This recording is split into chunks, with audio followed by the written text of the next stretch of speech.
शेवटी आईच ती. आगीच्या ज्वाला लोट नवजात वासराकडे धावत येत होत्या. तेव्हा आगीच्या स्वाधीन होत या आईनं आगीत स्वतःला झोकून दिलं. आणि पुढे असं काय घडलं, संपूर्ण व्हिडिओ पाहण्यासाठी तुम्ही आताच्या SS स्पोर्ट्स या चॅनेलला सबस्क्राईब करा आणि अपडेट देखील राहा. तुम्ही या व्हिडिओमध्ये पाहू शकताय, एका गोट्यात एक गाय आणि तिचं वासरू आनंदाने राहत होतं. गाई वासरासोबत दावणीला बांधली असताना गाईच्या गोट्यात भयानक घटना घडली.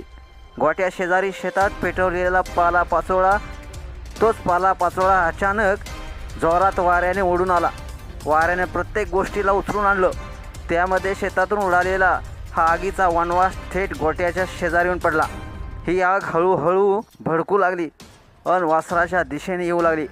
तेव्हा मात्र आईला वासराच्या सुरक्षेची चिंता वाटू लागली. पुढे त्या आईने आपल्या लेकराला वाचवण्यासाठी तिने आपली संपूर्ण शक्ती एकत्र केली. तिने तोंड आणि पाय उचलले आणि संपूर्ण शरीर आगीच्या लपेट्यावर लोटून दिलं. या आईनं आगीच्या तडाख्यात स्वतःला झोकून दिलं. ही आग तिच्या शरीराला लागली. ती वेदना सहन करत राहिली, का तर हृदयात असलेली मातृत्वाची शक्ती.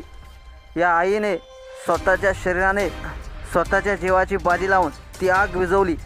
ती आग विझवत होती तेव्हा त्याचवेळी ही मालकीण धावत आली. ती आग विझवण्याचा तिने प्रयत्न करू लागली. काही क्षणानंतर तिला ती आग विझवण्यात मालकिणीला यश देखील आलं आणि थोडक्यात ही आईनं वासरू बचावलं. तिने आपल्या जीवाचा त्याग करून वासराला वाचवलं.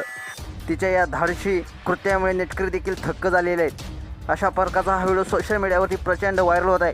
तर मित्रांनो, तुम्हाला हा व्हिडिओ कसा वाटला नक्कीच कमेंट्स बॉक्समध्ये आपल्या प्रतिक्रिया लिहा आणि आपल्या SS स्पोर्ट्स या चॅनलला सबस्क्राईब करायला नक्की विसरू नका. धन्यवाद.